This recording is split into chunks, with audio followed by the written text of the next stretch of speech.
Sa 25-page document na inilabas kahapon, piniliwanag ng ICC Pretrial Chamber 1 ang kanilang deklarasyon na fit to stand trial si former President Rodrigo Duterte. Ayon sa ICC, may kakayahan si FPRRD na i-exercise ang kanyang procedural rights kung pagbabasehan ng kanyang medical records at naging masusing pagsusuri ng independent panel of experts sa kanyang kalagayan. Paliwanag ni ICC Assistant to Counsel Attorney Cristina Conti, kahit na matanda na ang dating Pangulo, tila may hinahanap lang na kriteriya ang ICC para sabihing fit to stand trial ang isang akusado. At pasado raw dito ang dating Pangulo. Ang hinahanap lang ng pamantayan, meaningfully makakapag-participate ba ang isang tao? And when you say meaningfully, ibig sabihin hindi lang ito basta present o nakatayo lang dyan. Nakikinig, naiintindihan at nakaka-engage o nakakaharap dun sa kung anumang sinasabi. Paliwanag pa ni Attorney Conti, kayang makaintindi at makapagbigay ng saloobin ng dating Pangulo kaugnay ng kanyang mga kinahaharap na alegasyon base sa pagsusuri ng mga eksperto. Wala rin daw itong sakit sa utak base sa mga isinagawang medical exam tulad ng MRI test. Hindi kasi ang inaasahan ay para kang abogado na naiintindihan ang bawat pasikot-sikot ng kaso. So the understanding and the participation that is expected of you is not that of a lawyer.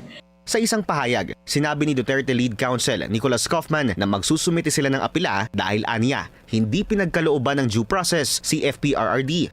Matatandaan kasing humiling si Kaufman ng isang hearing para maipresenta ang sarili nilang medical evidence at questionin sa korte ang anilay contradictory findings ng independent panel of experts na ICC judges din naman daw ang pumili. Sagot ni Attorney Conti. I would even say it's bad practice to controvert information or evidence from an independent panel of experts simply because you lost their opinion or you do not like their opinion. Sa isang interview sa The Hague, nagpasalamat naman si Vice President Sara Duterte sa kanilang mga taga-suporta. Maraming salamat sa inyo, mga kababayan namin, sa inyong pagpapakita ng suporta kay dating Pangulong Rodrigo Duterte dito sa detention unit ng ICC.